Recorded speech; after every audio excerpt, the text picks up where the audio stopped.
네, 여러분 안녕하십니까. 만나서 반갑습니다. 백성예술대와 백성문화대에서 기독교 교양 과목을 가르치고 있는 김상엽이라고 합니다. 개혁주의 학술원에서 주최하는 제16회 종교개혁기념 학술 세미나에 이렇게 초대해 주셔서 너무나 감사드리고, 특별히 워필드의 서거 100주년을 맞이해서 워필드의 신학을 통해 우리가 21세기 과학시대에 어떤 교훈을 얻을 수 있는지 한번 살펴보는 시간을 갖도록 하겠습니다. 오늘 제가 발표할 주제는 벤자민 워필드의 성경론 이해, 과학시대의 해석학적 함의를 중심으로입니다. 오늘 발제 순서는 다음과 같습니다. 첫 번째는 오늘날의 문제 또는 어려움에 대해서요.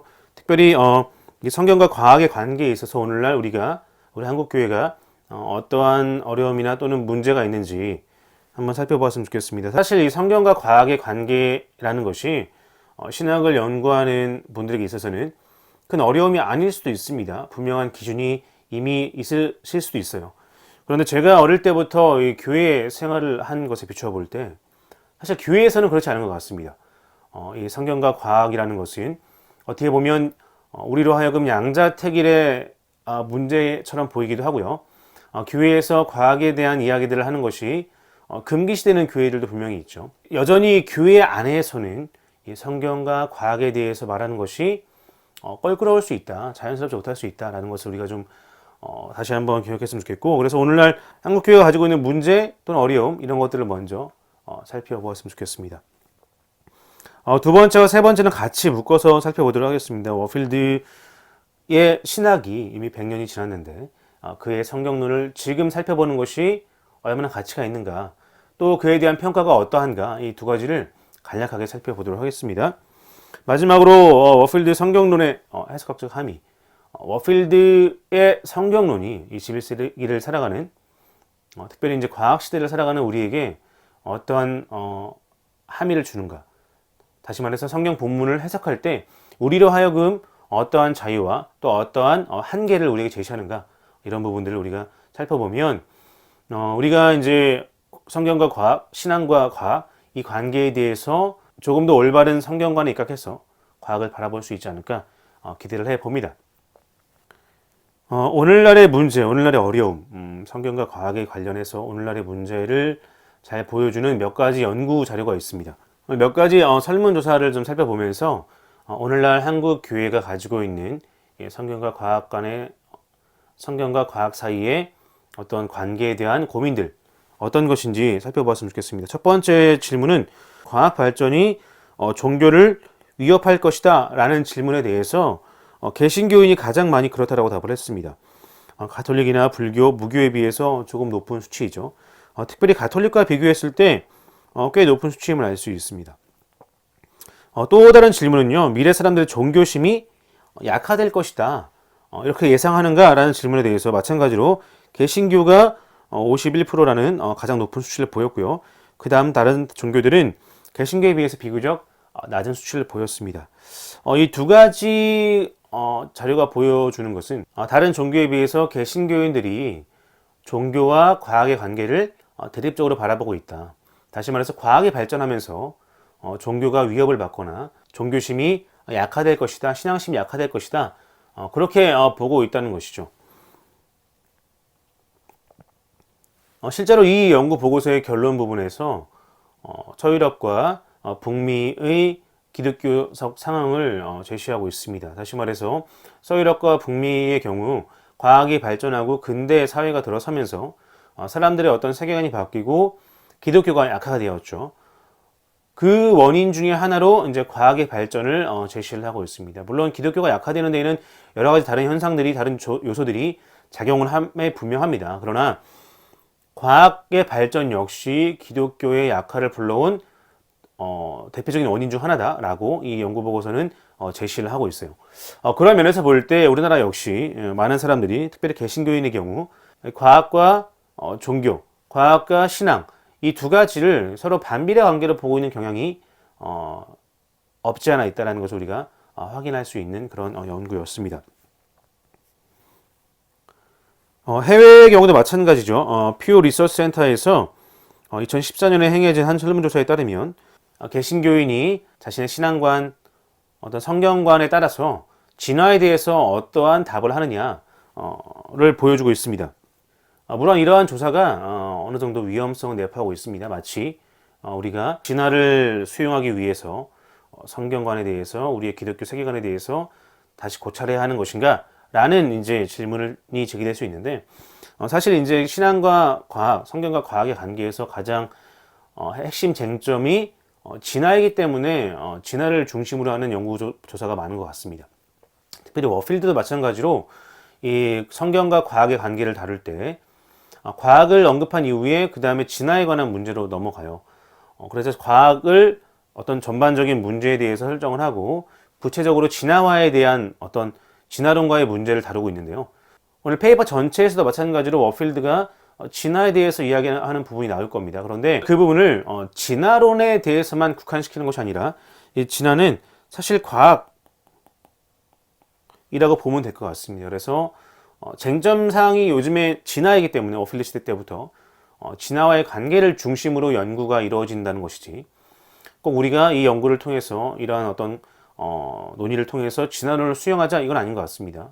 과연 중세시대에는 천동설과 지동설이 문제가 되었고 18세기, 19세기가 되면서 지질학이 문제가 되었고 그 이후에 이제 다윈의 진화론이 문제가 되는 것처럼 어떤 시대적인 쟁점을 다루는 것이지 이런 논의를 통해서 진화론으로 가자 이렇게는 보시지 않으셔도 될 것 같습니다. 그래서 종교에 따른 인간의 진화 긍정률 과학에 대한 관점을 말한다라고 보시면 될 것 같아요.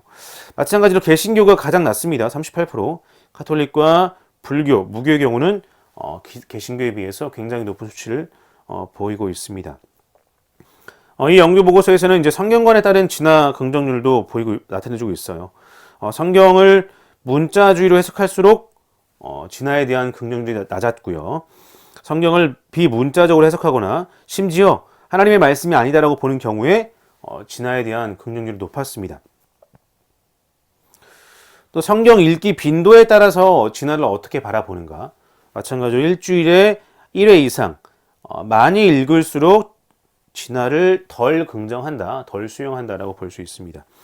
1년에 몇 번 정도 적게 그러니까 일주일에 한 번 이상에 비해서 훨씬 적은 수치죠. 적게 읽을수록 진화에 대한 긍정률은 높아진다는 것입니다.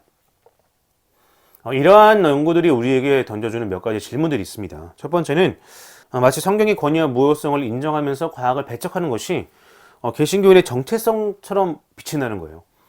성경을 가까이 하고 하나님 말씀으로 여길수록 과학을 멀리해야 하는 것처럼 우리에게 그러한 인상이 보인다는 것입니다. 그런데 과연 그러한가라는 것이 이제 이 페이퍼의 주된 논지예요. 우리가 성경의 권위와 무효성 개념을 제대로 이해한다면 우리가 굳이 과학을 배척할 필요가 없다 하는 것이 워필드가 우리에게 주는 교훈이라는 것입니다. 또 다른 이제 시사점은 양자택일의 문제처럼 보인다는 겁니다. 성경과 과학 둘 중에 하나만 우리가 택해야 하는가? 성경을 신실하게 읽고 성경을 하나님 말씀으로 여기는 사람들은 반대로 과학을 배척해야 하는가? 이런 양자택일의 문제가 아니라는 것이죠. 이 특별계시인 성경과 일반 계시인 이 자연과학 이 두 가지를 우리가 다 하나님 믿음 안에서 신앙 안에서 취할 수는 없을까 하는 것이 오늘 페이퍼에서도 다루고자 하는 내용입니다. 세 번째는 만약에 이러한 현상들을 우리가 그대로 놔둔다면 교회가 개토화되는 것은 아닐까. 신앙을 가진 연구자, 연구하는 신앙인, 교회 안에서 이러한 사람들을 찾기가 점점 불가능해지는 것은 아닌가 하는 이제 문제 제기를 우리가 할 수 있는 것이죠. 자, 그래서 우리는 성경과 과학 둘 다를 개혁주의적인 신학에 입각해서 받아들일 수 없는가? 개혁주의적인 성경론에 입각해서 열린 마음으로 우리가 과학을 바라볼 수는 없을까? 특별히 이것이 이제 21세기를 살아가는 21세기 과학시대를 살아가는 오늘날 그리스도인들에게 아주 중요한 문제가 아닐까 하는 것입니다. 그래서 오늘 이제 워필드의 성경론을 우리가 살펴보면서 이러한 어떤 문제들에 대한 답을 함께 찾아보았으면 좋겠습니다. 그렇다면 이제 먼저 벤자민 워필드의 신학과 성경론에 대한 평가를 우리가 간략하게 살펴보고 워필드의 성경 무호성의 어떤 입장을 또 간략하게 살펴보도록 하겠습니다. 워필드가 가지는 성경론에서의 지위가 있죠. 사실 워필드는 성경론에서 굉장히 높은 신학적 지위를 차지하고 있는 것이 분명합니다. 우리가 워필드에 대한 신학을 특별히 따로 연구하지 않았더라도 우리가 자주 듣는 소리에 의하면 19세기 말에서 20세기 초반에 3대 칼빈주의자, 3대 개혁주의자라고 이제 평가를 받기도 하고요. 또 그의 성경론이 지난 100년 동안 지대한 영향을 미쳤다라고 평가를 받기도 합니다. 박영규 박사의 경우에 워필드를 보수적이면서 학문적일 수 있음을 보여준 대표적인 신학자라고 평가를 합니다. 사실 이게 둘 중에 하나만 취하기에는 굉장히 쉽죠. 어떤 과학이나 일반 학문의 영역을 좀 멀리한 채 그냥 보수적인 신앙을 견지하거나 또는 진보적인 상태에서 학문성, 과학성을 아주 강조하는 차라리 이런 양극단으로 가면 굉장히 쉬울 수 있는데 보수적인 신학, 개혁주의적인 신학을 지지하면서 과학문적일 수 있느냐 이런 문제에 있어서는 좀 쉽지 않다. 근데 워필드가 보수적이면서 학문적일 수 있음을 보여준 대표적인 신학자라고 이제 박영규 박사는 평가를 하고 있습니다. 반데멜트는 개혁주의 성경론을 다룬 그런 책에서 워필드의 성경론이 그 당시와 오늘날 아주 큰 영향을 미치고 있다고 평가를 하고 있죠. 오늘날 복음지권에서 굉장히 주목받고 있는 케빈 매너저 역시 워필드의 성경론을 굉장히 중요하게 평가를 합니다. 그의 견해를 이제 공인된 견해라고 평가를 하더라고요. 공인된 견해, 이것은 19세기에서 20세기까지 계속 영향을 미친 중요한 성경론이다라고 평가를 하고 있습니다.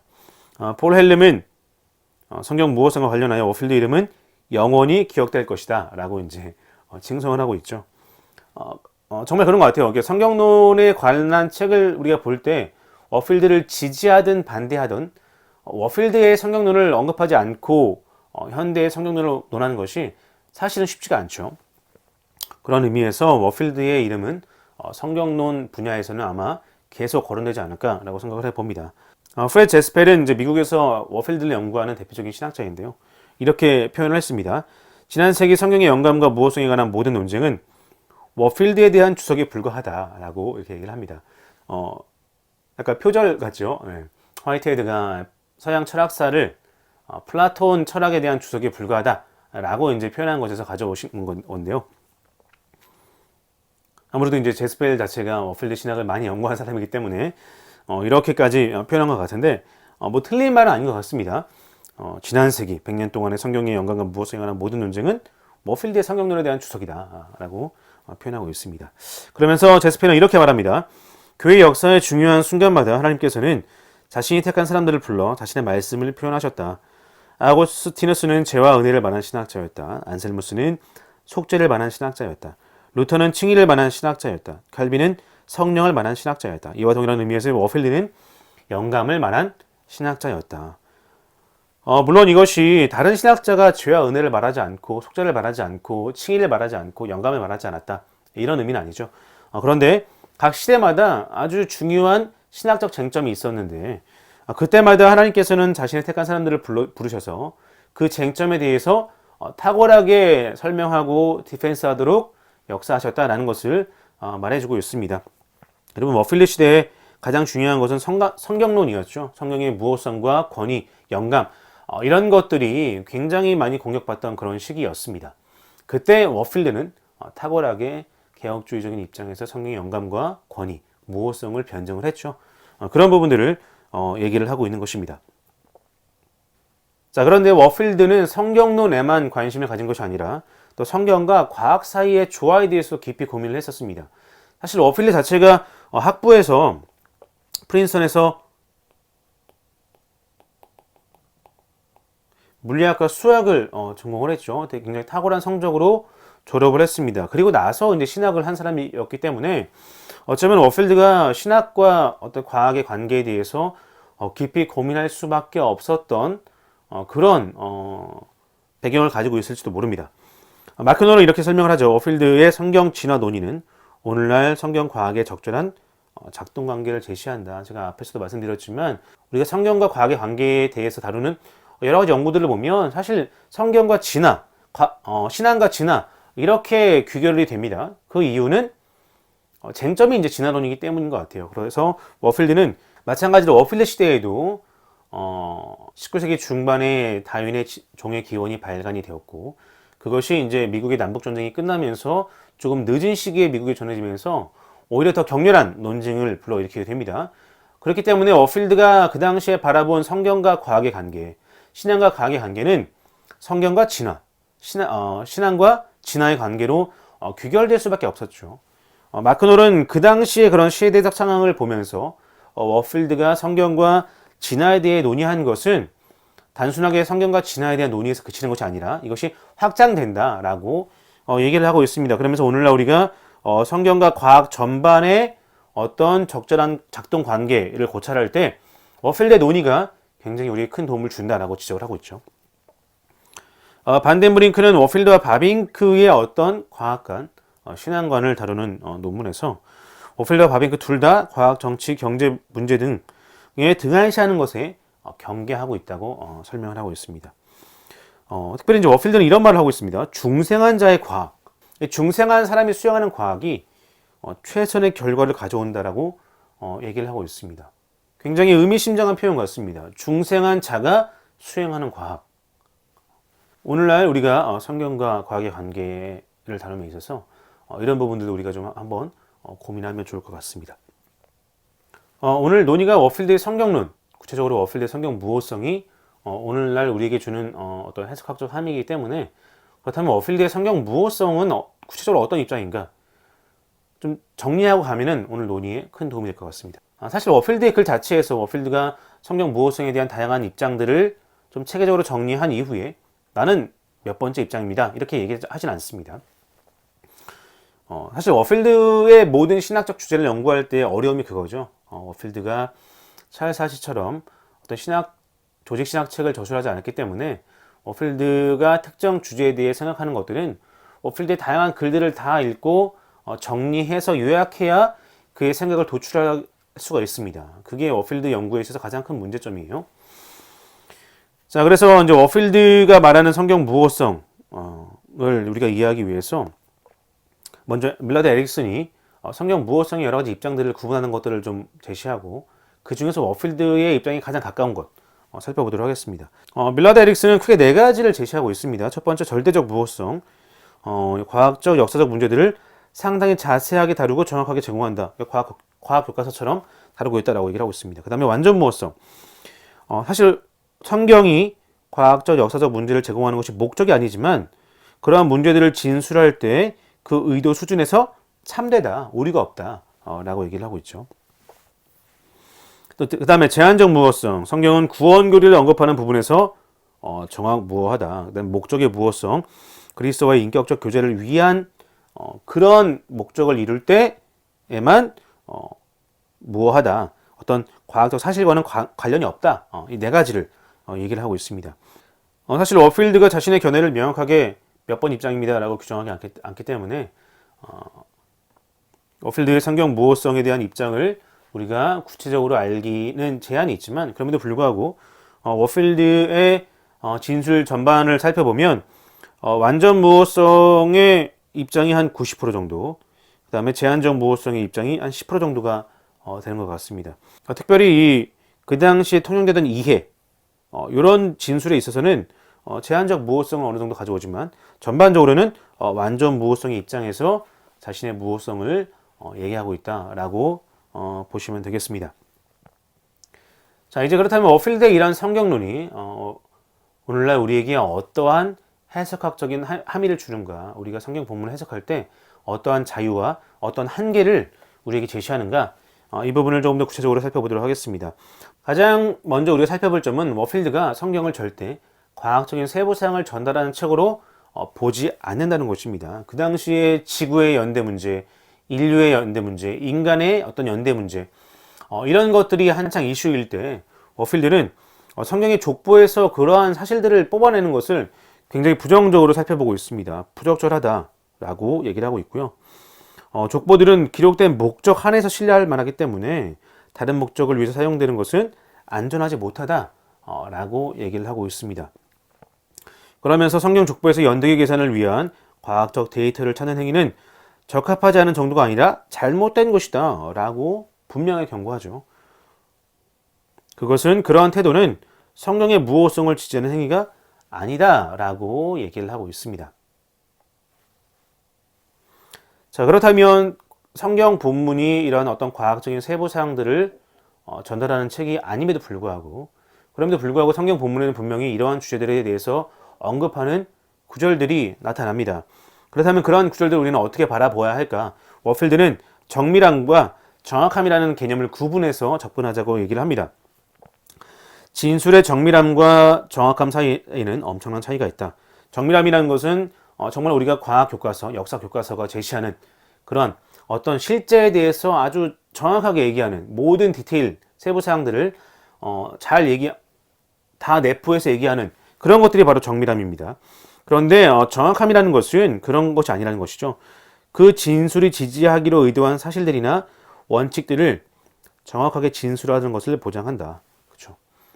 하나님께서 성경 저자를 통해서 그 본문에서 의도한 바가 있을 텐데 그 의도 내에서 정확한 것 이것을 말하고 있고 교회의 영감 교리가 교회의 무호성 교리가 지지하는 것도 바로 이러한 정확함이다 라고 얘기를 하고 있습니다. 성경 본문이 과학적인 세부사항을 전달하지 않는다는 사실, 또한 성경 본문이 지향하는 이 무호성이라는 것이 과학 교과서와 같은 정밀함이 아니라 그 본문이 진술하고자 하는 의도 내에서의 어떤 정확한 진술, 이런 것들을 의미한다는 것은 우리에게 올바른 해석이라는 것이 필요하다는 것을 암시합니다. 가령 창세기 1장과 우주 창조에 대해서 우리가 연구를 할 때 워필드는 분명히 얘기를 해요. 창세기 1장이 우리의 유일한 출발점이다라고 얘기를 하고 있습니다. 과학이 창세기 1장을 출발점으로 삼아야 한다라고 얘기를 하고 있어요. 그럼에도 불구하고 우리가 연구를 진행하면서 사실들을 통해 새로운 관점을 얻게 되면 우리가 그 새로운 관점, 입증된 사실을 가지고 성경에 대한 해석 과정, 해석 결론을 우리가 수정해야 한다라고 얘기를 합니다. 다시 말해서 창세기 1장이 이 창조 세계를 이해하기 위한 가장 유일한 출발점이면서 동시에 우리는 과학에서 얻은 사실들, 그러니까 가설이 아니라 입증된 사실들을 가지고 우리가 창세기 1장에 대한 이해를 계속 시대에 따라 수정할 필요가 있다는 것을 필드는 얘기하고 있는 것이죠. 사실은 이러한 입장은 전임자인 찰스 하치에서 온 것이 아닌가 싶습니다. 찰스 하치는 과학이 성경을 이해하는 데 있어서 큰 도움을 준다라고 얘기를 하고 있어요. 그러면서 대표적인 예로 천동설과 지동설을 얘기하고 있는데요. 성경은 수세기 동안 프톨레마이오스의 우주체계로 이해되어 왔다. 바로 성경을 천동설의 입장에서 이해해 왔다는 것이죠. 그러다가 이제 과학이 발전하면서 코페르니쿠스의 체계로 이해하기 시작합니다. 지동설로 바뀐 거예요. 그럼에도 불구하고 창세기 1장에 대한 우리의 이해, 성경의 해석은 아무런 영향이 없다. 창세기 1장에 대한 우리의 해석과 이해는 언제나 과학과 조화를 이룰 수 있다라고 얘기를 하고 있습니다. 그리고 이제 이런 논의들이 계속되면서 또 다른 사실들이 밝혀질 경우에 과학의 최종적인 결과, 그렇죠? 천동설, 지동설 문제는 끝났지만 또 다른 여러 가지 이슈들이 있지 않겠습니까? 그런 것들이 계속 이제 진행이 되면서 최종적인 결과가 나타났을 때 성경 첫 페이지에 표현되어 있음이 밝혀질 것이다. 창세기 1장은 그만큼 모든 시대에 입증된 과학, 가설이 아니라 항상 입증된 과학, 정말로 사실로 입증된 과학이라면 창세기 1장과 결코 충돌을 일으킬 수 없다라고 하치도 얘기를 하고 있습니다. 워필드가 이런 입장을 받아들인 것 같아요. 마지막 함의는 워필드가 하나님과 제2원인의 협력을 굉장히 강조했다는 것입니다. 어떻게 보면 이것이 워필드의 굉장히 독특한 신학이 아닐까. 앞에 나온 것들은 많은 학자들이 얘기를 했고 오늘날 또 다른 분야에서 많이 언급되는 내용들이기도 해요. 물론 워필드가 이런 내용들을, 앞의 내용들을 100년 전에 이야기했다는 것은 우리에게 큰 신학적인 교훈을 제시함이 분명합니다. 물론 워필드가 이러한 내용들을 100년 전에 이야기했다.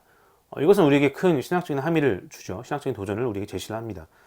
그런데 워필드의 신학에 있어서 우리가 성경과 과학의 관계를 이야기할 때 가장 중요한 개념은 어떻게 보면 이 협력 개념이에요. 워필드는 이 협력 개념을 영감에서 먼저 얘기를 했습니다. 영감에서 성경에 담긴 신적 요소와 인간적 요소를 설명할 때 워필드는 이 협력이라는 개념, 컨컬서스라는 개념을 가지고 와서 하나님께서 인간 저자와의 협력을 통해서 성경을 만들어내셨기 때문에 성경은 온전한 하나님의 작품이자 또 온전한 인간의 작품이다라고 얘기를 하고 있습니다. 하나님께서 제2 원인과 협력해서 어떤 일들을 이루시는 것에 있어서 아무런 제한사항, 아무런 문제가 없다라고 워필드는 얘기한 것이죠. 그것을 영감 개념을 설명할 때 먼저 사용을 했습니다. 그러면서 워필드는 이 협력 개념을 자연 과학에 대한 이해로 확장을 시킵니다. 하나님께서 이 자연 세계에서 하나님의 활동, 자연적 과정, 이 두 가지를 가지고 일하심에 있어서 아무런 제한사항이 없다. 분명히 하나님께서 그렇게 일하셔서 하나님이 원하시는 것들을 이룰 수 있다라고 이해를 합니다.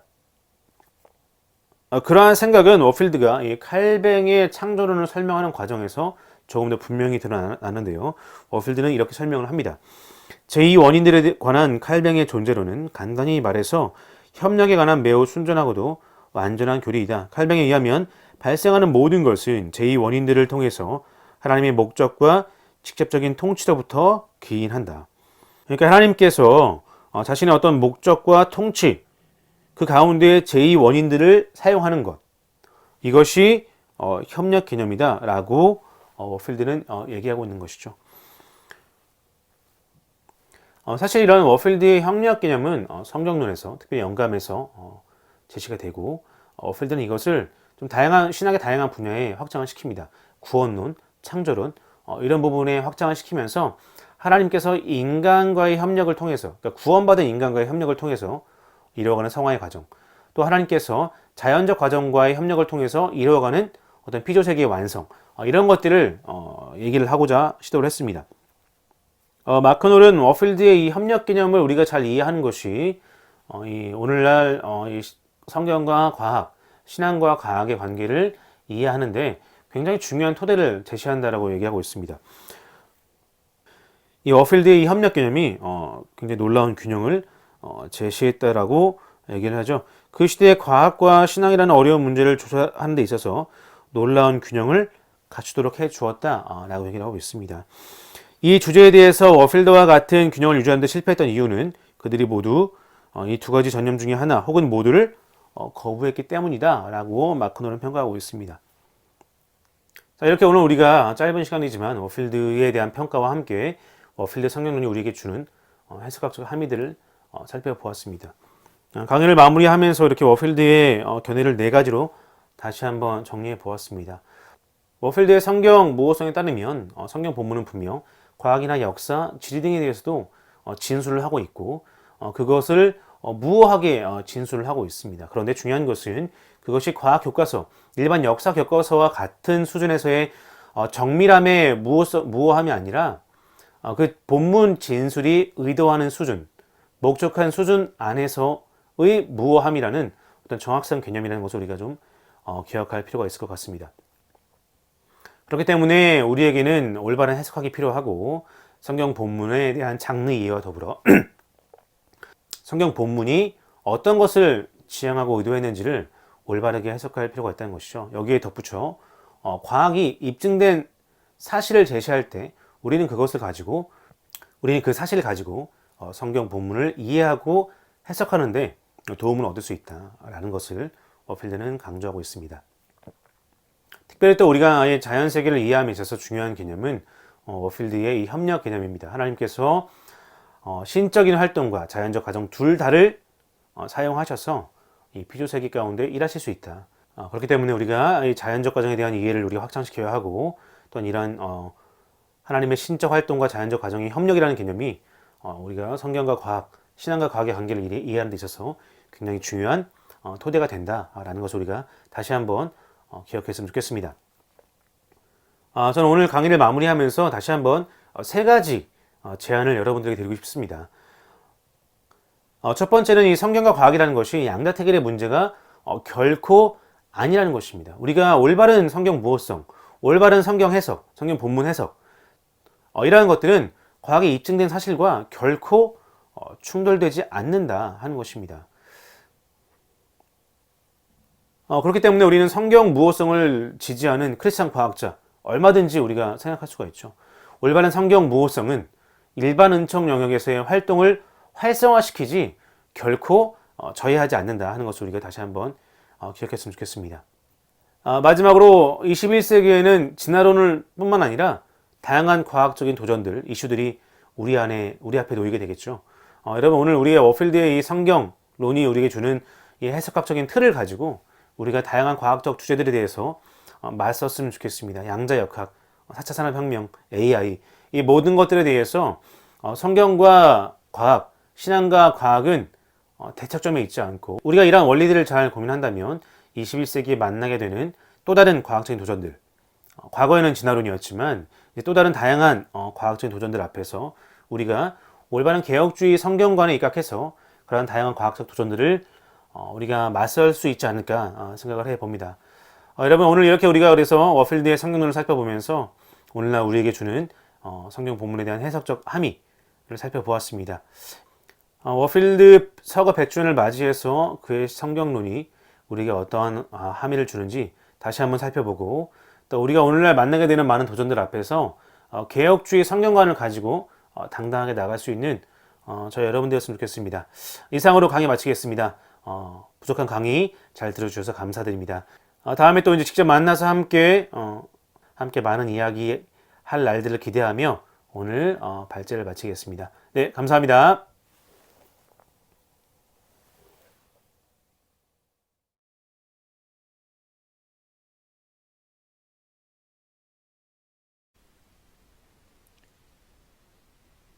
예, 반갑습니다.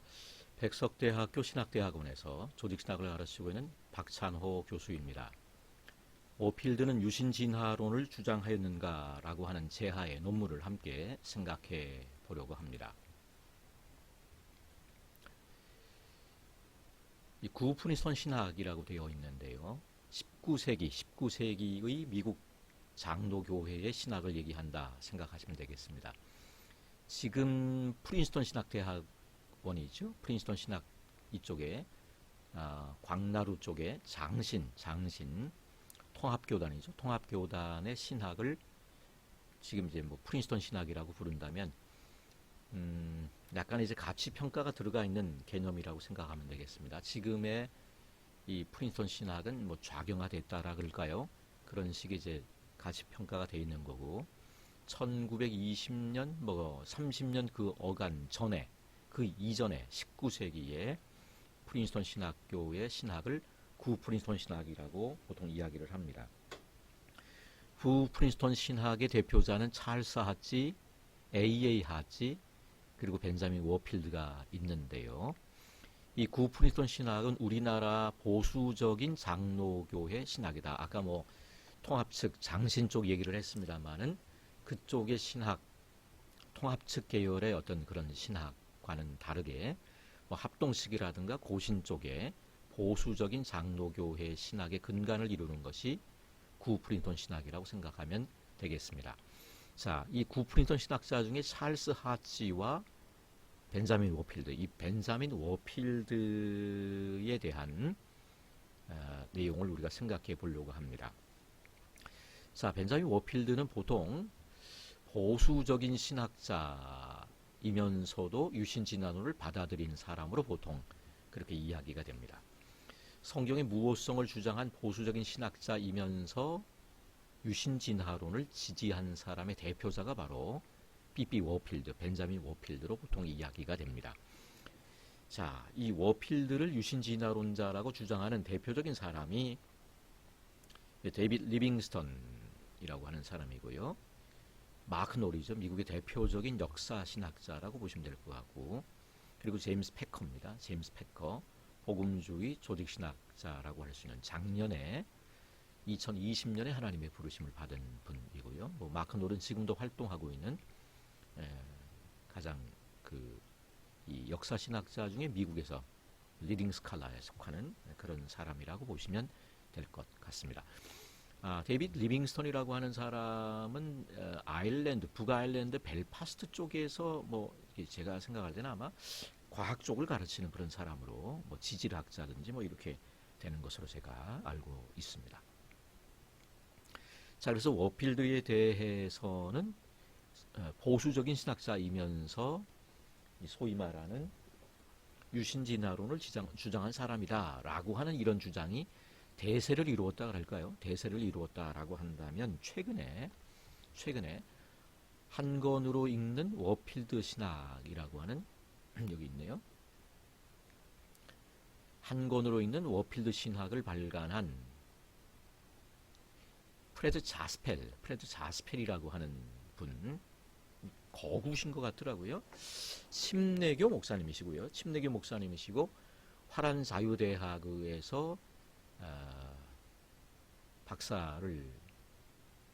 박사학위를 받으셨고 지금 미국의 침례교회를 담임하시는 분으로 제가 알고 있습니다. 자, 그래서 지금 이 마크 놀이라든가 데이비드 리빙스턴, 그다음 제임스 패커 같은 사람들은 이 워필드를, 보수적인 이 워필드가 성경 부호를 주장했지만 유신 진화론을 주장한 사람이다라고 주장을 했는데, 이 프레드 자스펠, 워필드 신학에 대한 것을 상세하게 연구하고 단행본까지 발간한 프레드 자스펠은 최근에 이 현대적인 의미에서 워필드가 현대적 의미에서 유신 진화론자가 아니었음을 주장하고 있습니다. 그래서 어떻게 보면 이 이야기가 이제 상당한 논란이 되는 그런 대목이라고 보시면 될 것 같습니다. 유신진화론이라고 하는 것, 지금은 복음주의 신학 안에서 논의가 되고 있는 그런 가운데 있다고 보시면 될 것 같아요. 대표적인 유신진화론자, 복음주의자임을 자임하면서 대표적인 유신진화론자가 프란시스 콜린스라고 하는, 이 소위 말하는 게놈 프로젝트의 미국 정부 쪽 책임자였다라고 생각하시면 될 것 같고, 바이오로고스라고 하는 이 재단을 설립한 사람입니다. 우리나라 말로는 신의 언어라고 하는 The Language of God이라고 하는 유전자 지도에서 발견한 신의 존재라고 하는 책을 낸 분이시고, 스스로 이제 복음주의 자이면서 유신진화론자임을 자임하고 있는 그런 분이라고 보시면 되겠고, 우리나라에서는 서울대 물리천문학부 우종학 교수가 대표적인 복음주의자이면서 유신진화론자임을 자임한다. 근데 이 우종학 교수는 자기가 유신진화론자라고는 얘기하지 않습니다. 구분해서 얘기는 하기는 합니다만은 보통 이제 유신진화론자로 분류가 되는 그런 분입니다. 무신론 기자 크리스찬 과학자에게 따지다. 이걸 무크따예요. 무크따 줄여서 무크따라고 하는데 상당한 독자층을 확보했고 잘 쓴 책입니다. 잘 쓴 책이고, 보다 전문적인 내용은 이제 과학시대의 도전과 기독교의 응답으로 되어 있는데, 무크따에 대한 거는 뭐 굉장히 유명하기 때문에 재판까지 발행되고 수많은 젊은이들이, 관심 있는 분들이 이 책을 보고 있습니다. 아마 이 우종학 교수의 블랙홀 강의는 뭐 저도 보지는 않았습니다만은 전문적인 최근의 천체 물리학에 대한 강의를 담은 내용으로 알고 있습니다. 자, 지금 이제 복음주의권 안에서 소위 말하는 이 유신진화론이 문제가 되고 있다라고 얘기했는데, 2000년대에 들어서서 주로 구약신학자들, 브루스 월키, 트럼프 롱맨 3세는 뭐 우리나라에도 많이 알려져 있죠. 시편 어떻게 읽을 것인가라고 하는 책으로 굉장히 유명한 분이고, 웨스트민스터 신학교에서 구약을 가르치셨는데 지금 뭐 다른 데 계신 분이고요. 꽤 됐습니다만 한 10년 전 정도 저희 학교를 방문했을 때 함께 식사를 했던 그런 기억도 있습니다. 브루스 월키, 트럼프 롱맨, 피터 엔즈 같은 사람, 최근에 그 미국 웨스트민스터 신학교에서 뭐 쫓겨났다 그럴까요? 유신신화론을 지지하는 아담의 역사성, 성경관이 문제가 되어서 결국은 웨스트민스터 신학교를 그만둔 그런 분입니다. 자, 이 구약 신학자들을 중심으로 이 아담의 역사성, 창세기 1장을 이 진화론을 반대하는 식으로 문자적으로 읽는 것에 대한 것을 반대하는 그런 목소리들을 이분들이 냈고, 적잖이 이제 구약 신학 안에서 논란이 되었고, 이게 이제 좀 판이 확대가 되어서 역사 신학이나 조직 신학으로도 이 소위 말하는 복음주의권 안에서의 유신 진화론에 대한 토론이 확대가 됐다고 생각하시면 될 것 같습니다. 우리가 좀 잘 아는 분들 중에 그러면 유신진화론을 지지하는 분들이 어떤 분들이 있나? PCA 소속인 팀 켈러 목사님. 요즘 우리나라에서 굉장히 핫한 분이죠. 많은 분들이 원체 화술이 좋으시고 그런 분이시더라고요. 팀 켈러 있고 아까 말씀드렸던 트럼프 롱맨도 아마 PCA 교단 소속인 것으로 제가 알고 있고, 이 북미주 개혁교단 크리스천 리폼 처치 인 노스 아메리카, 요거는 그거죠. 미국의 칼빈 신학교가 소속된 교단입니다. 교단이 북미주 개혁교단 소속의 제임스 스미스,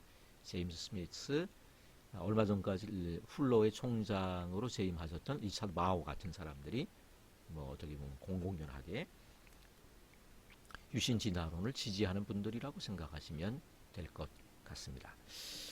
자, 요런 여러 가지 복음주의권 안에서, 복음주의 바깥에서 토론되었던 이런 이 유신진화론에 대한 토론이 이 일련의 구약신학자들을 통해서 2000년대에 들어와서는 이 복음주의권 안에서, 특별히 이 구약신학뿐 아니라 전반적으로 이 토론의 판이 좀 커지고 있는 그런 가운데, 최근에 우리나라에 이 유신진화론을 비판하는 책이 2권 정도가 번역이 됐습니다. 아담, 타락, 원죄라고 하는 단권으로 된 책의 내용은 비슷한 목소리입니다. 두 가지가 비슷한 목소리를 낸다고 생각하시면 될 것 같고요. 이 책 가운데 2편의 논문을 좀 주목할 필요가 있습니다.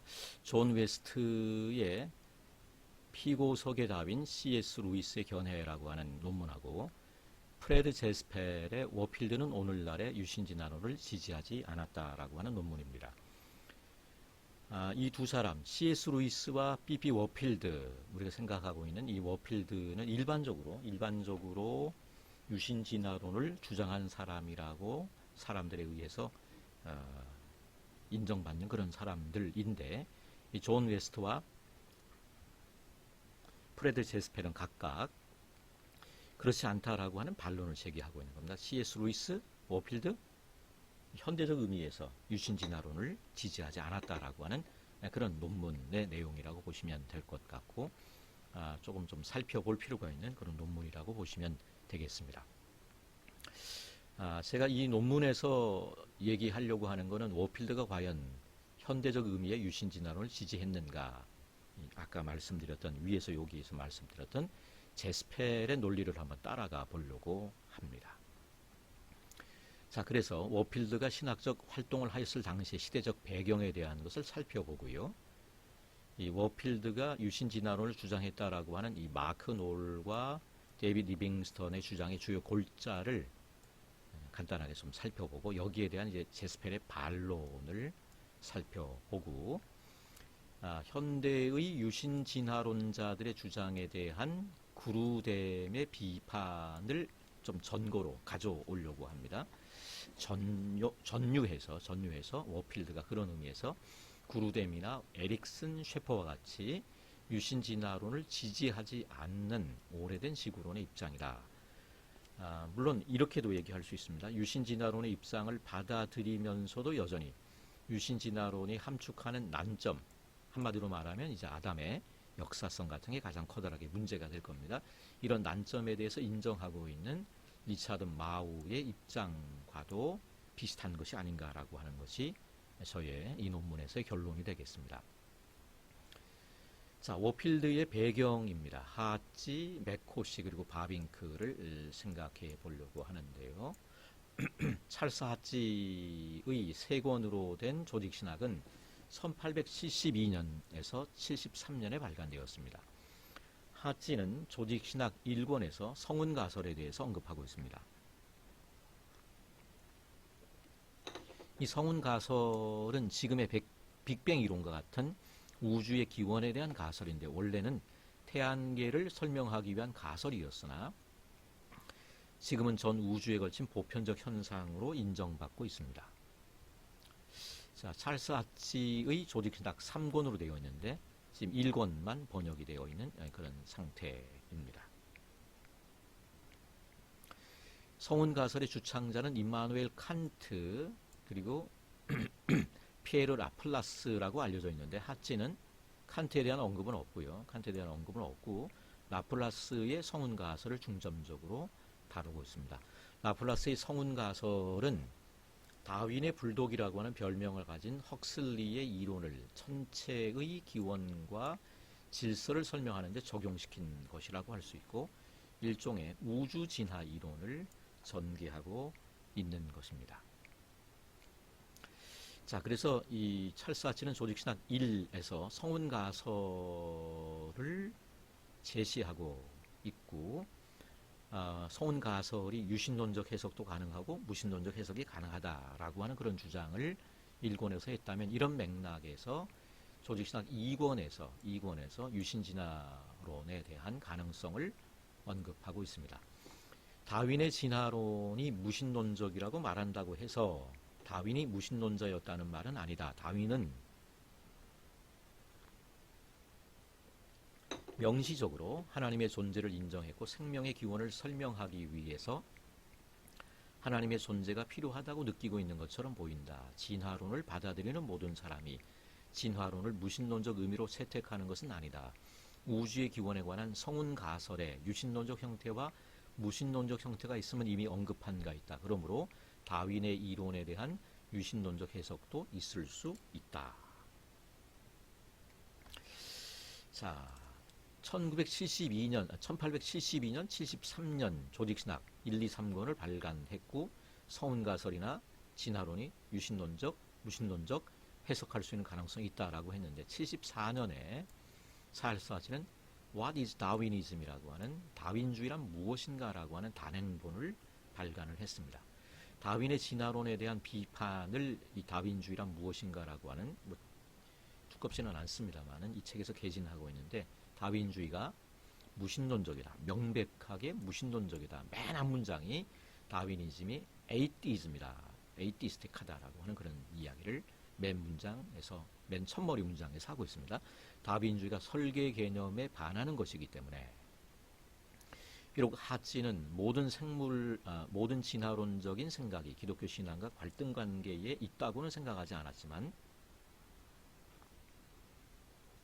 다윈주의가 그 기본 전제에 있어서 명백하게 무신론적인 성향을 드러낸다는 사실을 예리하게 지적하였다고 할 수 있습니다. 자, 이런 진화론에 대한 어떤 그 비판은 찰스 하치만이 아니고요. 아브라함 카이퍼나 헤르만 바빙크에게 있어서도 마찬가지라고 할 수 있습니다.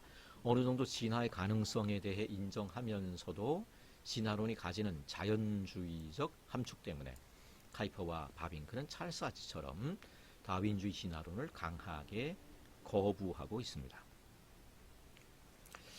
자, 찰스 하치, B.B. 워필드, 구 프린스턴 신학이라 그랬는데 프린스턴 신학교의 사정이라고 볼 수 있고 프린스턴 신학교와 프린스턴 대학은 별도의 기관, 당시는 뉴저지 대학이었습니다. 뉴저지 대학이었죠.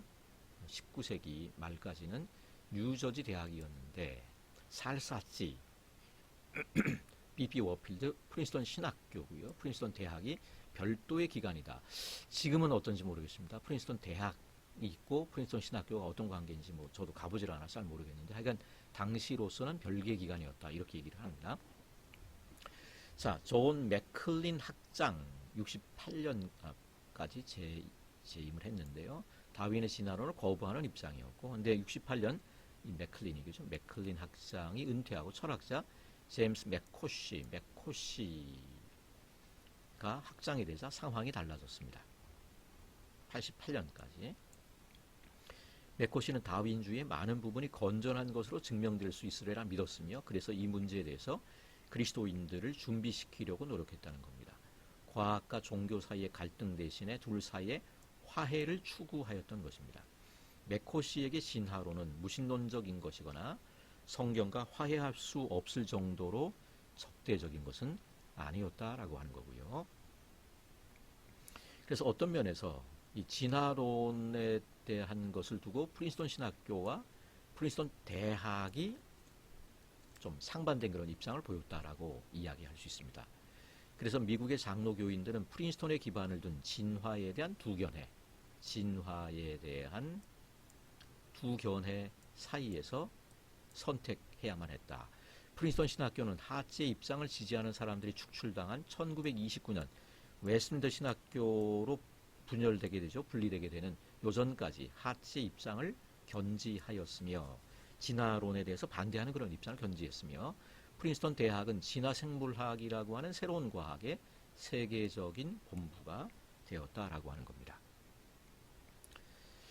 자, 다윈이 과학적으로 분명하게 설명하지 못했던 세 가지 문제, 다윈 스스로 인정했던 자신의 이 진화론의 세 가지 문제는 지구의 나이, 자연 선택의 구체적 메커니즘, 이타성 현상, 이 세 가지라고 얘기할 수 있는데, 지금 지구의 나이와 자연 선택 구체적 메커니즘, 요거는 이제 맨델의 유전학을 통해서 제시가 됐다라고 한다면, 지금 여전히 이타성 현상에 대한 것은 여전히 지금도 토론이 되고 있는 그런 문제 중에 한 가지입니다. 다윈은 자연 선택에 의한 진화가 이루어지는데 3억 년이 필요하다라고 생각을 했습니다. 1860년대에 스코틀랜드 물리학자로 나중에 켈빈경으로 불리게 되는 윌리엄 탐슨은 지구가 원래 녹은 암석으로 이루어진 구라고 가정하고 단단한 지표면이 형성될 정도로 냉각되는 데 필요한 시간을 계산했습니다. 그랬더니 2천만 년, 1억 년 정도의 시간이 산출이 된 겁니다. 당시 사람들이 생각했던 지구의 나이보다는 엄청나게 긴 시간이었지만 다윈이 제시한 방식으로 생물이 진화하기에는 충분하지 않은 짧은 시간이었습니다. 3억 년을 생각했기 때문에 2천만 년, 6천 년 내지 만 년을 생각하는 사람들에게는 어마어마하게 긴 그런 시간이기는 합니다만은 2천만 년, 1억 년 가지고는 모자라는 거죠. 자, 이 문제에 대해서는 다윈은 개인적으로 켈빈경 2천만 년에서 1억 년 정도 된다라고 하는 이 켈빈경의 결론을 의심했지만 이 분야에서 반박할 능력은 없었고, 이 문제는 1896년 다윈이 죽은 지 14년 후 방사성 동위 원소를 통해 지구의 나이를 정확하게 측정할 수 있게 되면서 해결되었다라고 합니다. 자, 이분은 이제 호남신학대학에서 조직신학을 하시는 신재식 교수인데요. 통합측 쪽이라고 보시면 될 것 같고, 제가 볼 때는 하여간 이 분야의 공부를 제대로 하신 것 같아요. 템플턴 파운데이션이라고 하는 템플턴 재단에서 장학금도 받으면서 연구를 한 그런 분이라고 보시면 될 것 같고, 물론 이제 유신진화론자죠. 통합측 쪽에 호남신학교에 재직 중인 그런 분이시고, 통합측은 유신진화론이 별반 문제가 되지 않는 그런 교단적인 입장이라고 볼 수 있을 것 같고요. 다윈이 해결하지 못했던 자연 선택의 구체적 메커니즘은 다윈과 거의 동시대 사람이었던 그레고 요한 맨델이 유전자를 통한 형질의 유전이라는 설명을 통해서 해결을 했다고 볼 수 있는데, 문제는 살아있을 때는 맨델이 살아있을 때는 빛을 보지 못한 거죠. 65년 1859년이 다윈의 진화론이 발표가 된 종의 기원의 초판이 나온 게 1859년인데 얼마 안 지나서 한 6년 정도 지나서 소위 말하는 유전자를 통한 형질의 유전이라고 하는 논문을 발표했는데 별다른 주목을 받지 못했고, 심지어 다윈도 그 논문의 중요성을 알아차리지 못했다고 합니다. 맨델이 이제 다윈에게 자신의 논문을 보냈는데 서재에서 발견이 된 모양입니다. 다윈의 유고라든가 이런 것들 정리하면서 맨델의 논문도 발견이 됐는데 안 읽은 것 같다라고 하는 게 지금 학자들의 중론입니다. 자, 이런 맨델의 업적은 1900년 그리고 1930년대에 여러 학자들을 통해서 빛을 보게 됩니다. 집단 유전학과 자연 선택 관계를 일반 원리로 종합하게 돼서 소위 말하는 신다윈주의라고 하는 것이 출현하게 됩니다. 자, 바빙크가 신학 작업을 하던 시기는 18세기 말 20세기 초엽에 다윈의 진화론을 접하고 바빙크가 신학적인 작업을 했는데, 자, 19세기 말 20세기 초라고 하는 것은 진화의 유전적 메커니즘을 명쾌하게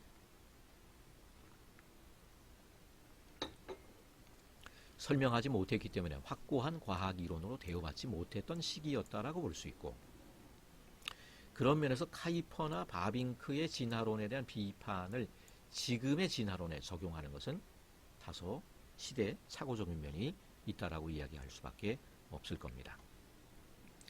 지질학에 대한 바빙키 주장은 매우 부정적입니다. 지질학상의 기록은 매우 파편적이고 일관성을 발견하기 힘들기 때문에 이 지질학상의 기록을 읽어내는 일에는 불확실한 것 투성이다. 여기다 띄워야 될까요? 기본적으로 바빙크는 우리에게는 선사시대 사건이나 과정을 산정하는 데 적용할 정확한 표준이 전무하다. 그래서 후치우스, 네덜란드 개혁신학자죠. 지스베르투스 후치우스의 말을 인용하면서 성경으로부터 정확한 계산을 얻을 수 없다. 성경의 연대기와 지질학적 산정을 교조적으로 동일시하는 것은 피해야 한다라고 주장하고 있습니다. 그런 면에서 보면 6천년 내지 만년으로 지구의 연대를 고정시키려고 하는 창조과학의 주장은 좀 지나친 주장이 아닐 수 없습니다. 자, 성경으로부터 정확한 계산을 얻을 수 없지요. 성경의 연대기와 지질학적 산정을 교조적으로 동일시하는 것은 피해야 한다라고 하는 이 주장, 우리가 일단 받아들일 수 있는 그런 주장이라고 볼 수 있겠고요. 바빙크가 지질학자 리터 폰 호글러의 말을 인용을 하고 있는데 뭐 누군지 잘 모르겠습니다. 당시로서는 그 유명한 뭐 네덜란드의 지질학자였을 텐데 꽤 유명한 분이 아니었는지 뭐 위키피디아 같은데 찾아도 잘 못 찾겠습니다. 자, 그런데 그가 해놓은 말이라고 바빙크가 인용하고 있는 말은 그럴듯합니다. 우리는 휘장이 이미 닫힌 이후에서야 비로소 극장에 도착했다는 불쾌한 사실에 직면한다. 지질학 연구의 한계를 얘기하는 겁니다. 우리는 무대 뒤에 남겨진 장식들, 소품들, 무기들 등 이것들은 말하자면 고생물학적 발견물들 또는 화석들이다. 이런 것들로부터 상련되었던 연극이 뭔지를 추측해야만 한다. 따라서 우리가 틀릴 가능성이 너무너무 많다라고 하는 것을 이야기를 하고 있습니다. 우리가 틀릴 경우 그것은 전적으로 excuse가 변명이 가능한 일이다라고 이야기를 하고 있습니다. 이어서 바빙크는 진화론을 선험적으로 받아들이는 사람들의 문제점을 지적합니다. 그들은 화석 기록을 사용함에 있어서 순환론에 빠지기 쉽다. 이때 지질학적 층에 존재하는 비일관성은 쉽게 간과되며 각기 다른 종류의 중간 형태가 없는 유기생물의 풍부한 세계에 대한 증거들은 쉽사리 무시된다라고 바빙크는 진화론을 선험적으로 받아들이는 사람들의 문제점을 지적합니다. 자, 우병훈 교수님은 카이퍼나 바빙크 모두 나름 진화를 인정하고 있다라고 말하고 있습니다. 자, 인용문을 제가 두 개를 가져와 봤습니다. 자세히 읽어보면 카이퍼가 진화 자체에 대한 생각을 일체 거부한 것은 아님을 알 수 있다. 그는 유신론적 진화론이 상정 가능하다고 주장한다. 주목할 사실은 바빙크 역시 진화 개념을 일체 거부하지는 않는다.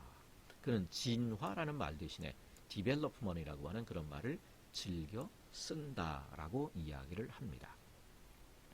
그러면서 바빙크는 하나님이 이런 굵직한 계통을 창조하시고 그 안에서 발전이 있도록 하셨다라고 주장하는 것 같다라고 우병훈 교수님은 주장하고 있는데, 이 주장이 맞다면 바빙크가 소진화는 인정하지만 대진화는 부정하는 입장인, 제가 지지하고 있는 밀라드 에릭슨의 점진적 창조론과 유사한 입장이었음을 보여준다고 할 수 있습니다. 이러한 입장은 오래된 지구론의 한 버전이라고 보시면 될 것 같습니다.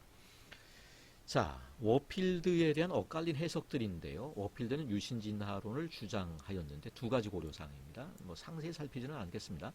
제임스 오르의 사람 안에 있는 하나님의 형상이라고 하는 책에 대한 1906년에 워필드의 서평을 근거로 들고요. 두 번째는 창조론이죠. 칼빈의 창조, 닥트린 오브 갓에 대한 워필드의 1915년의 논문. 워필드는 칼빈이 간접 창조 교리를 가르치지 않았다고 주장하고 있습니다. 칼빈은 하나님께서 창세기 1장 1절에 무로부터 창조를 통해 이미 창조하신 물질로부터 그 다음 사물이 생겨나게 하셨다고 주장하고 있다라고 이제 워필드는 말하고 있습니다.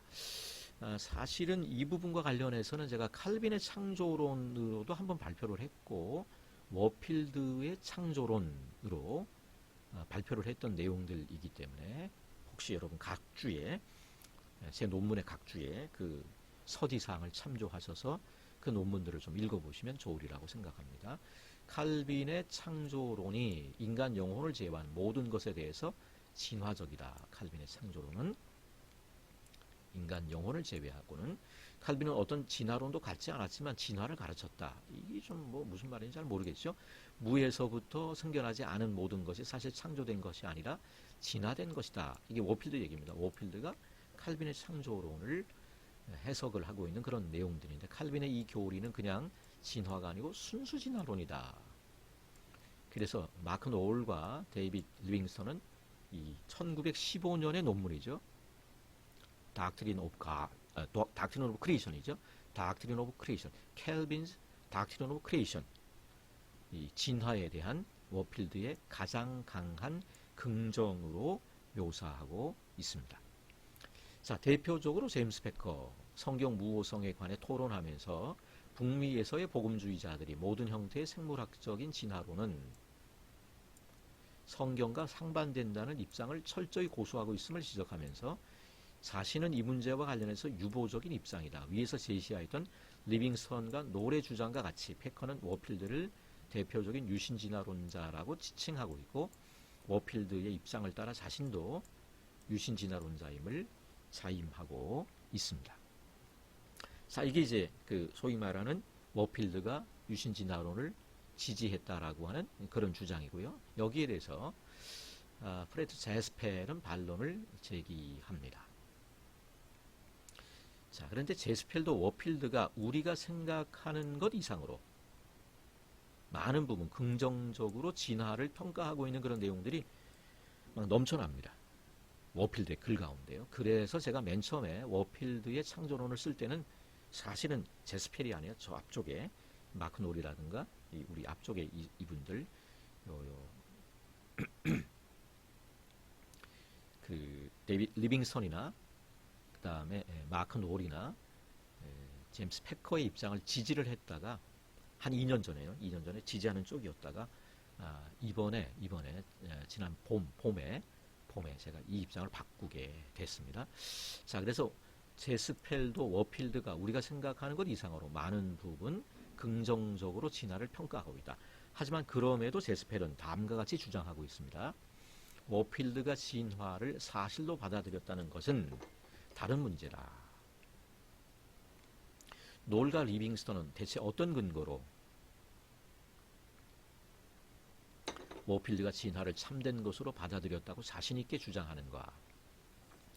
워필드는 자신의 경력 내내 기독교 유신론이 몇몇 진화론과 필연적으로 모순되는 것은 아님을 거듭 인정했다. 그러나 진화 가설을 사실에 대한 참된 설명으로 받아들인 적은 한 번도 없었다. 그러면서 제스펠은 워필드의 말을 인용하고 있는데 우리는 이것이 어쩌면 참이라고 말하는 바다. 우리는 진화의 사실성에 대해 이베라흐가 가진 확신 같은 포괄적 확신을 결코 가질 수 없음을 분명히 하길 원한다. 100% 진화를 과학적 사실로 워필드가 받아들이고 있지는 않음을 볼 수 있죠. 그래서 제스펠은 평생토록 워필드는 진화론에 대해서는 유보적인 입장이었다라고 하는 게 제스펠의 입장입니다. 물론 진화에 대해서 이제 긍정적으로 얘기한 표현들이 곳곳에 있기는 합니다. 자, 우리는 증거에 뒤처지기도 원하지 않고 증거에 앞서기도 원하지 않는다. 이게 이제 워필드의 말로 인용하고 있는 제스펠의 인용입니다. 자, 그래서 이제 실제로는 이 제스펠 그리고 소위 말하는 그 마크 놀이나 이런 사람들 입장이 팽팽하게 대립이 되는데 이 가운데 우리가 약간 좀 우리의 논의의 방향을 유신진화론에 대한 외인구루됨의 이 반론을 살펴보는 게 좋을 거라고 생각합니다. 외인구루됨은 이 외인구루됨도 유신진화론자들이 진정한 그리스도인인가 거기에 대해서는 의심하지 않습니다. 유신진화론자들 진정한 그리스도인인 것에 대해서 시비를 걸지는 않고 제뉴인 크리스찬이냐 예스라고 인정을 합니다. 그러나 이런 부분들에 있어서 정통적인 어떤 신학에 문제가 생긴다라고 웨인그루뎀은 비판하고 있습니다. 유신진화론이 성경적 창조론과 12가지 점에서 차이를 보이고 그렇게 될 때 유신진화론은 11가지 기독교 교리를 부정하게 된다라고 비판하고 있습니다. 제스펠은 웨인그루뎀이 제시하고 있는 성경의 설명과 다른 12가지 유신진화론의 주장들을 하나하나 열거하면서 워필드는 이것을 부인할 것이다라고 반론을 제기하고 있는데 그 12가지 중에 한 4개 정도죠. 그 가운데 아담의 역사성, 제가 계속 얘기했던 거, 이 아담의 역사성, 그 다음에 종류대로 대진화를 주장하는 사람들이 종간 진화를 주장하는데 이 부분에 대한 설명들을 이 워필드가 어떻게 생각했을까를 좀 생각하게 되는 인용문을 4개 정도만 살펴봅니다. 아담과 하와는 첫사람 아담이 첫 번째 사람이 아니었다. 아마도 그들은 전에 존재한 적조차 없었을 것이다. 이게 유신진화론의 주장이죠. 여기에 대해서 자스펠은 얘기합니다. 워필드는 이것을 부인할 것이다. 워필드는 아담과 하와가 역사적 인물이며 최초로 쌍을 이룬 사람이라고 단언했다. 6번째, 아담과 하와는 첫 번째 사람으로 죄를 범하지 않았다. 왜냐하면 사람은 아담과 하와보다 훨씬 이전에 도덕적으로 악한 일을 행하고 있었기 때문이다. 워필드는 이것을 부인할 것이다. 죄가 아담에 의해 인류 안으로 들어왔다고 단언한다. 7번째입니다. 사람의 죽음은 아담의 죄의 결과로 시작되지 않았다. 그 까닭은 사람이 아담과 하와보다 훨씬 이전에 존재했고 그들은 항상 죽어야 하는 자들이었기 때문이다. 워필드는 이것을 부인할 것이다. 워필드는 사망이 아담의 죄로 인하여 인류에게 그리고 창조 질서에 이르렀다고 단언하는 듯하다. 9번째, 하나님은 여러 종류대로 물고기, 새 그리고 땅의 동물들을 창조하기 위하여 자연 안에서 직접적으로 활동하지 않으셨다. 워필드는 이것을 부인할 것이다. 워필드는 이 사안에 대해 단지 지나가면서 말했을 뿐이지만 하나님이 개입하시어 동물을 종류대로 창조하셨다는 것을 단언할 만큼 충분히 이것과 또 관련된 토론에 대해 말했다. 이게 이제 지금의 유신진화론이 주장하고 있는 12가지 주장에 대한 이 제스펠이 워필드가 어떻게 얘기했을 것인지에 대해서 반론을 제기해 놓은 그런 내용이라고 보시면 될 것 같고요. 이른바 워필드는 아담의 역사성에 대해 추호도 의심하지 않았으며 종간의 진화라고 할 수 있는 대진화에 대해서도 인정하지 않는 입장임을 확인하게 된다. 그렇다면 워필드를 유신진화론자고 보기는 어렵지 않겠는가라고 하는 것이 저의 입장이라고 보시면 되겠습니다. 아담의 역사성 논쟁이라고 하는 책이 또 최근에 번역이 됐습니다. 아담의 역사성에 대한 4가지 관점과 목회적 적용. 데니스 라무르라고 하는 분은 진화적 창조 유신진화론자죠. 역사적 아담은 없다는 거고, 두 번째 입장은 휘튼 대학의 구약 교수인 존 월튼의 원형적 창조론의 입장이고요. 세 번째 입장은 아담 역사성이라고 하는 책의 모습이고요. 세 번째는 커버넌트 신학교의 존 콜린스 오래된 지구 창조론, 네 번째는 윌리엄 베릭인데 젊은 지구 창조론의 입장이라고 보시면 되겠습니다. 그리고 책 뒷부분에는 베델 대학교에서 16년만 가르치고 지금은 미네소타주 세인트폴에 있는 우즐랜드 힐즈 교회, 제세례파 계열의 교회라고 알려져 있습니다. 여기에 담임 목사인 그레고리 보이드와 반대로 먼저 이분은 이제 목회를 하신 분이죠. 15년간 담임 목사로 사역하다가 지금은 휘튼 칼리지 총장으로 있는 필립 라이켄이 두 사람이 이제 목회적 입장에서 역사적 아담에 대한 의견을 제시합니다. 보이드는 개인적으로는 아담의 역사성을 인정하는 입장이지만 그럼에도 역사적 아담이 있든 없든 우리의 믿음은 안전하다고 주장하고 있고, 반면에 라이켄은 반대 입장이죠. 실제적이고 역사적인 아담이 없다면 우리는 세계와 우리의 믿음을 이해할 수 없다라고 주장하고 있습니다. 자, 박형룡 박사는 32년 켄터키주 남침례교 신학교에 제출한 박사 논문의 제목이 자연과학으로부터 반기독교적 추론들, 이게 이제 박사 논문이라고 합니다. 박형룡 박사는 기독교에 대한 반대가 기독교와 자연과학의 관계에 대한 지극히 단편적 지식에서 연유한 것이기 때문에 만일 현대의 과학을 정확히 제대로 알게 되면 그런 기독교에 대한 반대가 없어질 것이라는 확신 가운데 이 논문을 쓰게 되었다라고 논문의 서론에서 밝히고 있다고 합니다. 자, 박형룡의 변증학은 3가지 점에서 구피너 신학과 일치한다. 이 부분에 대한 거는 이신열 교수님 이번에 창조와 섭리라고 하는 책 맨 마지막 장의 내용에서 도움을 많이 받았습니다. 첫째, 과학과 종교는 서로 대립하는 게 아니다. 둘째, 20년대 이미 근본주의자 불리기 시작하던 많은 보수주의자들과 달리 박형용은 프린스턴 신학자들과 같이 현대 과학의 업적에 대해서 열린 태도를 가지고 있고, 셋째, 박형용은 워필드의 입장과 유사하게 유신진화론의 과학성을 의심하면서도 2차적 방어라인, 세컨더리 디펜시브 라인으로 어느 정도 여지를 두고 살펴보고 있다라고 하는 겁니다. 자, 물론 이제 70년대 논문 쓸 때는 상당히 좀 개방적이었던 모습을 볼 수 있는데, 70년대를 전후해서 유신진화론과 마주할 수 있는 기회가 한 번 더 있었는데, 그때는 상당히 좀 강하게 반대하는 쪽으로 돌아서고 있는 것을 볼 수 있습니다. 그 이유에 대해서는 박형용의 신학이 그 방향에 있어 보다 더 보수적이고 더 교리주의적이고 더 근본주의적으로 변화한 것이 아닌가라고 하는 그런 의문을 제기하게 될 수 있을 겁니다. 어쨌거나 구 프린스턴 신학자 워필드가 진화에 대해 무조건적 반대만 하는 입장은 아니었다는 면에서는 이론이 있을 수 없는 것 같고, 실제로 우리 주변에는 진화에 대한 맹목적인 반대가 존재하는데, 이런 자세는 우리가 좀 버려야 되는 그런 자세라고 볼 수 있습니다. 대표적인 사람이 노만 가이슬러, 윌리엄 로치 같은 사람들, 바이오로고스 멤버들, 단체에 소속된 멤버들을 비판합니다. 멤버들은 유신진화론에 대해 불가피하게 헌신되어 있으며 그렇게 해서 성경 무호성에 서 있는 역사적 기독교에 반대하고 있다. 이들이 보기에 진화론의 유신론적 형태를 받아들이는 것은 하나님 말씀의 권위를 거절하는 것과 유사하다. 보다 강한 표현은 이 젊은 지구론자 켄 함에 의해서 제기가 됐는데요. 이러한 전체 문제는 우리가 거기 계셨던 하나님의 말씀을 믿을 것이냐, 아니면 뭐라고 단서를 달든 상관없이 거기에 있지 않았던 오류가 있는 인간의 말을 믿을 것이냐의 주의를 맴돌고 있다. 이들은 한마디로 하나님의 말씀을 창세기 창조 기사에 대한 하나의 특정한 해석과 동일시하고 있는 겁니다. 다른 곳에서 알렌 미클이라고 하는 사람, 하나님의 형상으로 인류가 창조된 것은 진화와 화해할 수 없다.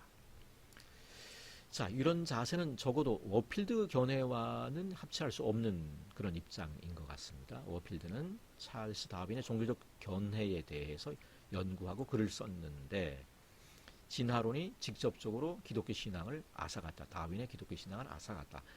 그러므로 한번 충심으로 그에 의해 받아들여진 진화론은 점차적으로 그의 신앙을 무너지게 하여 전체 기독교를 증명되지 않은 망상으로 내버리게 하였다. 하지만 그럼에도 워필드는 진화가 그러한 신앙을 거부하는 것을 필연적으로 요청하지는 않는다고 믿었고, 워필드는 말합니다.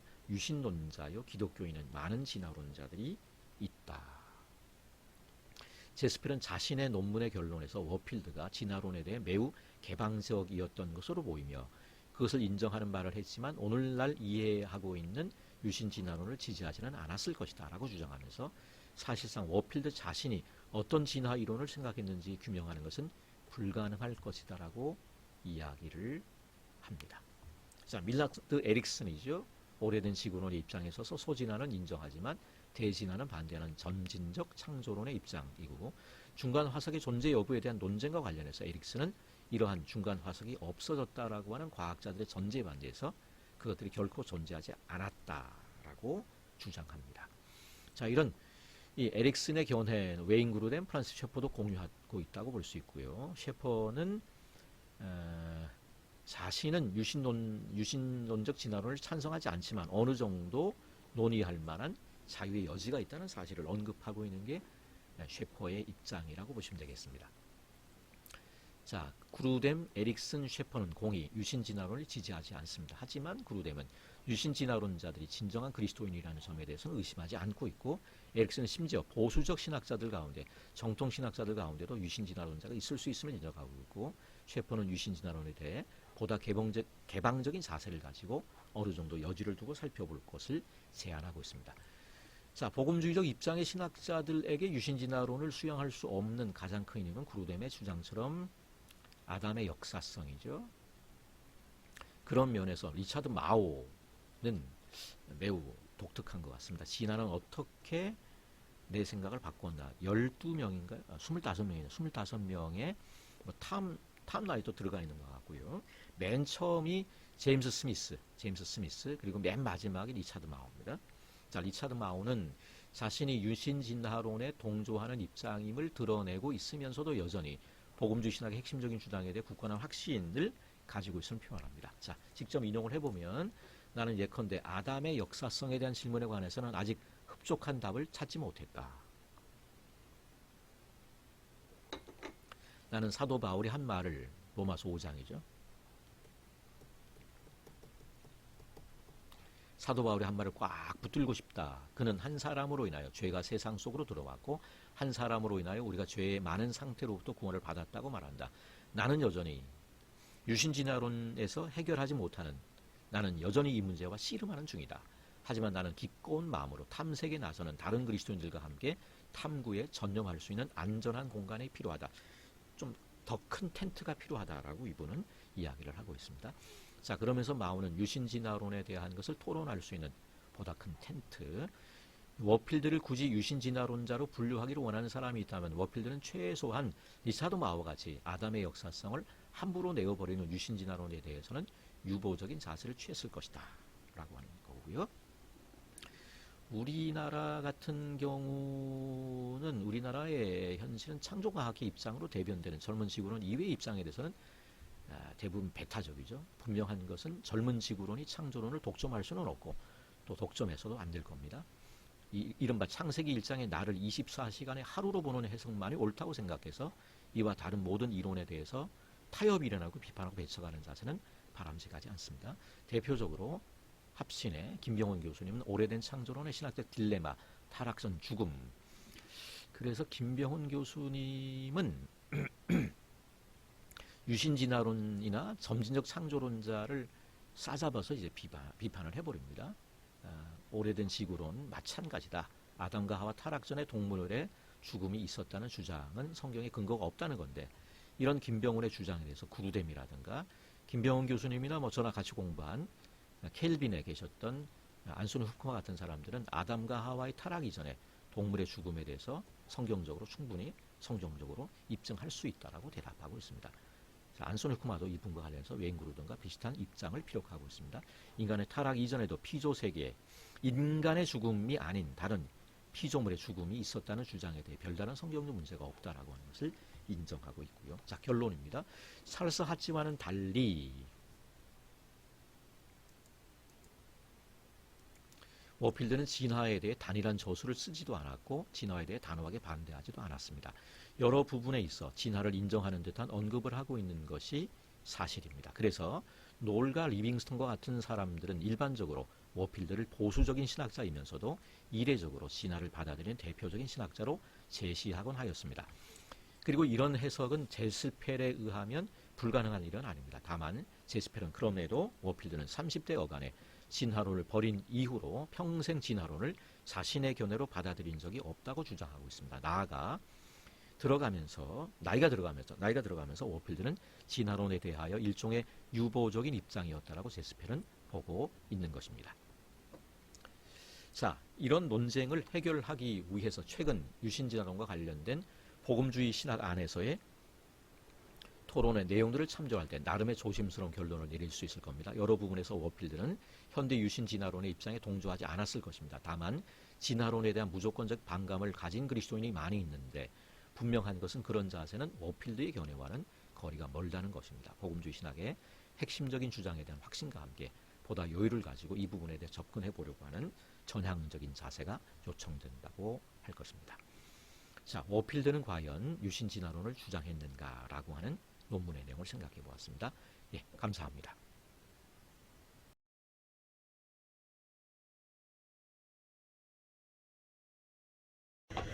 예, 반갑습니다. 벤자민 워필드의 성경론 이해 과학시대에서의 해석학적 함의를 중심으로 라는 논문을 발표해 주신 김상엽 박사님께 감사를 드립니다. 김 박사님은 자신의 이 논문에서 워필드를 신학과 과학 사이의 조화를 위해 노력했던 신학자로 규정하면서 워필드의 개혁신학적 관점이 과학시대인 오늘날에도 신학과 과학의 갈등을 해소하는 데 충분히 유의미하다고 주장합니다. 이런 주장은 상당히 훌륭한 학문적 결론으로 보입니다. 김 박사님이 자신의 주장의 근거로 제시한 중요한 것은 성경무오라는 워필드의 성경관 개념입니다. 김 박사님의 주장에 따르면 워필드의 성경무오 개념은 성경 진술의 정밀성, exactness를 주장하는 성경 문자주의와 다른 accuracy, 정확성입니다.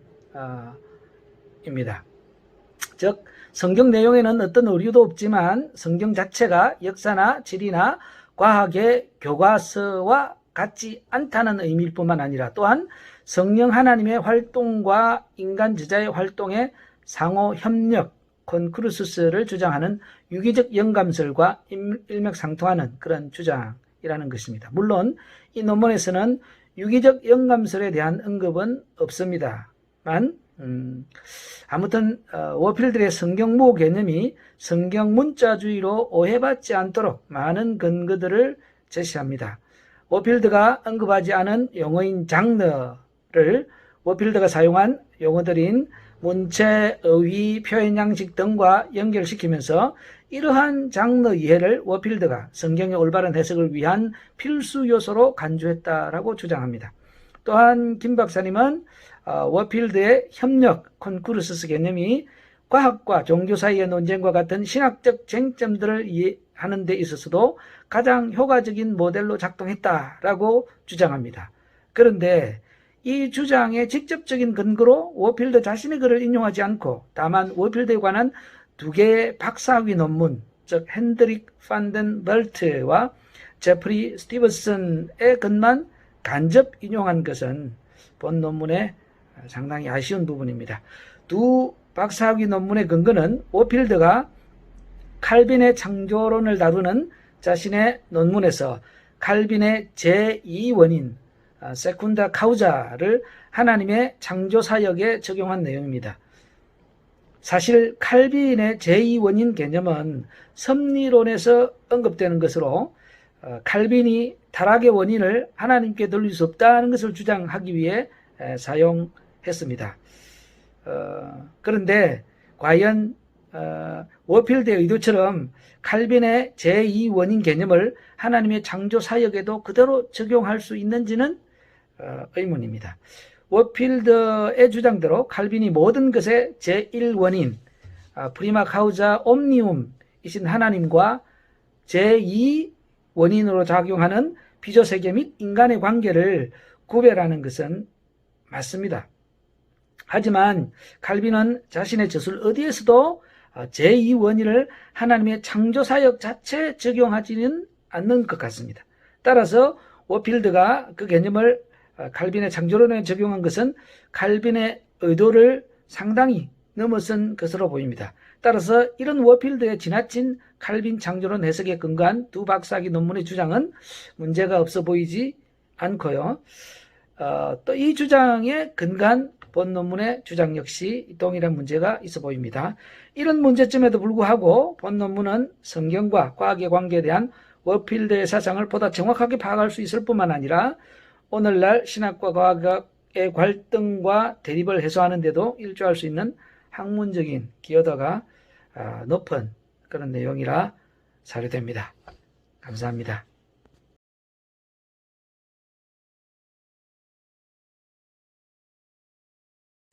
자, 여러분들 반갑습니다. 오늘 이렇게 우리 개혁주의 학술원 종교개혁 기념 세미나 맞이해서 이렇게 이제 박찬호 박사님께서 두 번째 발제로 이제 월필드는 유신 진화론을 주장했는가에 대해서 이제 제가 논평을 하겠습니다. 저는 뭐 여러분들 아시는 분은 아시겠지만은 고신대학교 이신열 교수입니다. 개혁주의 학술원 원장을 맡고 있습니다. 유신 진화론에 대한 이제 공방이 아직도 이제 굉장히 치열하게 이제 여기저기에서 진행 중인데 이제 월필드 서거 100주년 맞이해서 이제 이렇게 우리 학술원 세미나에서 박찬호 박사님께서 월필드는 유신 진화론을 주장했는가 이제 이렇게 발제를 해주셔서 이제 감사를 드리고 이제 논평으로 바로 들어가도록 하겠습니다. 논평은 이제 두 파트로 나누어 가지고 진행합니다. 이제 첫째는 논문의 요약, 그리고 둘째는 이제 논문의 평가 이렇게 진행을 하겠습니다.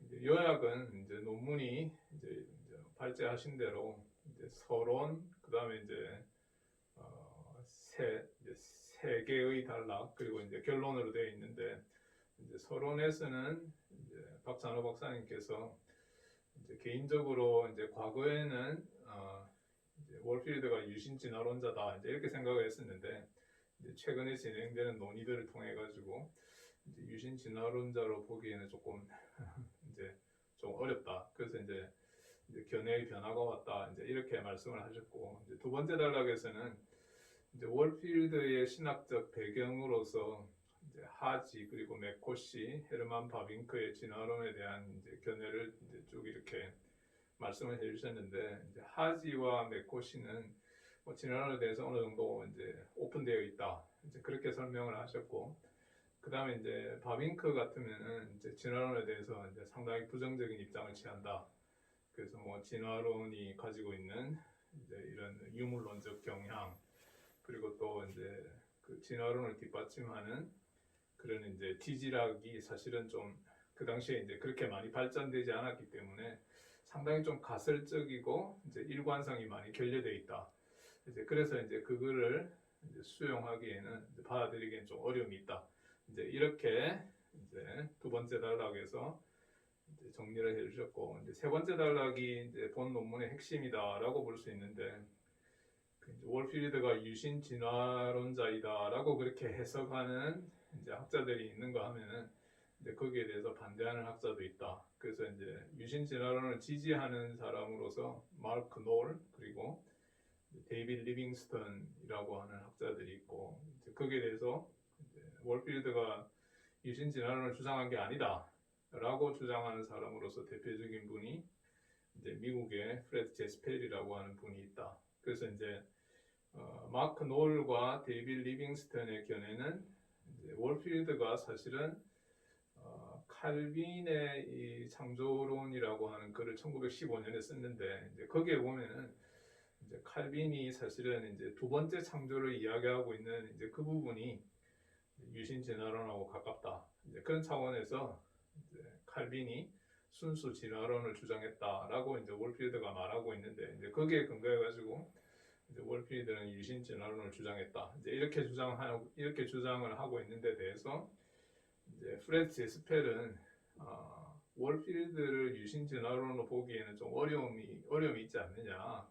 근데 월필드가 유신 진화론을 단적으로 이렇게 이제 이게 내 견해다라고 그렇게 표명한 바가 없기 때문이다. 그래서 뭐 월필드의 견해를 이렇게 딱 집어가지고 말하기에는 좀 어려움이 있지만은, 월필드가 원래 20대 때는 이제 유신 진화론을 이제 수용을 했는데 30대 넘어가면서 유신 진화론을 계속해서 거부하는 입장을 취했다. 이제 그런 차원을 생각해 보면은 유신 진화론자로 보기에는 조금 어렵지 않느냐. 이제 그게 이제 세 번째 단락의 주된 내용이고, 네 번째 단락에서는 이제 월필드부터 시작해가지고 이제 한국 신학에 이르기까지, 그러니까 20세기 그리고 지금 21세기에 이르기까지 이제 어떤 식으로 유신 진화론을 둘러싼 이러한 논쟁들이 진행되어 왔는가. 이제 거기에 대해서 뭐 여러 학자들의 견해들을 이제 이렇게 쭉 말씀을 해주셨습니다. 마지막 결론에서는 이제 발제자가 이제 월필드가 진화론에 대해서 이제 아주 강력하게 반대하지는 않았고, 뭐 어느 정도 좀 유보적인 입장을 취한 것 같다.